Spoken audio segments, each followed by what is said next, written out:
কোচবিহারের রাজনৈতিক মহলে এক সৌজন্য সাক্ষাৎ ঘিরে জল্পনা তৈরি হয়েছে।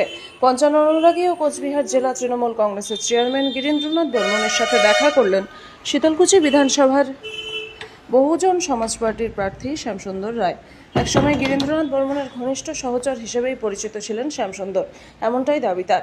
জানা গিয়েছে, তৃণমূল কংগ্রেস ছেড়ে বহুজন সমাজ পার্টিতে যোগ দেওয়ার পর তিনি বর্তমানে দলের কোচবিহার জেলা সভাপতি এবং শীতলকুচি বিধানসভার প্রার্থী হওয়ার পরই তিনি তার প্রাক্তন রাজনৈতিক গুরুর সঙ্গে সৌজন্য সাক্ষাৎ করতে যান।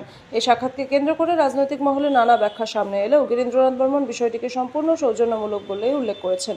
তিনি বলেন, আমি একজন পঞ্চানন অনুরাগী হিসেবে যে কোনো প্রার্থী আমার বাড়িতে আসতে পারেন। আজ বহুজন সমাজ পার্টির প্রার্থী এসেছিলেন, তাকে আশীর্বাদ করেছি, পাশাপাশি এলাকার কিছু সমস্যা থাকলে তা তুলে ধরার কথাও বলেছি। অন্যদিকে শ্যামসুন্দর রায়ের এই পদক্ষেপ রাজনৈতিক দিক থেকে তাৎপর্যপূর্ণ বলেই মনে করছেন অনেকে, যদিও উভয় পক্ষই এই সাক্ষাৎকে ব্যক্তিগত ও সৌজন্যমূলক বলেই দাবি করেছেন। তবু ভোটের আবহে এই ঘটনাকে ঘিরে জল্পনা আরও জোরদার হয়েছে। আমি 70 ঊর্ধ্ব একজন মানুষ। আমি রাজনৈতিক ছাড়াও সমাজকর্মী হিসাবে আমি বেশি পরিচিত। কুচবিহারের মানুষ, উত্তরবাংলার মানুষ, বিদ্বজন আমার নামের পিছনে পঞ্চানন অনুরাগী শব্দটা জুড়ে দিয়েছেন। এই জন্য আমি সাধারণ মানুষ কৃতার্থ। আমার বাড়িতে যে কোনো মানুষ আশীর্বাদ চাইতে আসতেই পারেন। আমি বয়সের দাবি নিয়ে আশীর্বাদ করছি। একবারে তো জেতা যায় না।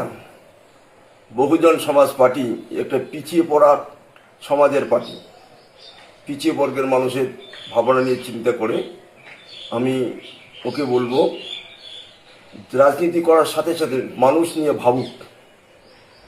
নিয়ে ভাবুক, সমাজ নিয়ে চিন্তা করুক, পিছিয়ে পড়া সমাজ নিয়ে। তেমনি মাথাভাঙা শীতলকুচির মধ্যে আমি ওকে অনুরোধ করবো একটা কথা, অন্তত পক্ষে পঞ্চানন বর্মার বাড়ি থেকে তার মাথাটা নেওয়ায় একটা আশীর্বাদ চেয়ে আছে, ভক্তিটা করে আছে।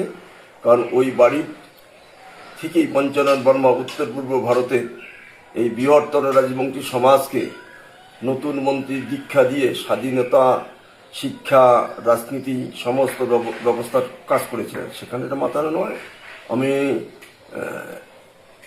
গোপালকে অনুরোধ করব, সঙ্গেই কিছু সমস্যা আছে, শীতলকুচির কিছু সমস্যা আছে, যেমন এই বাস্তব প্রস্তাবগুলো রাজনৈতিক মঞ্চ থেকে দাঁড়িয়ে প্রচার করার একটা সুযোগ পায়। আমি অনুরোধ করব তোমার আলোচনা সবার মধ্যে এই দাবিগুলো যেন উঠে আসে। মানুষ কল্যাণের চিন্তায় থাকবা। রাজনীতি জয় পরাজয়টা বড় নয়, বড় পরাজয় হলো মানুষের ভাবনাটাকে চিন্তা করা, মানুষকে নতুন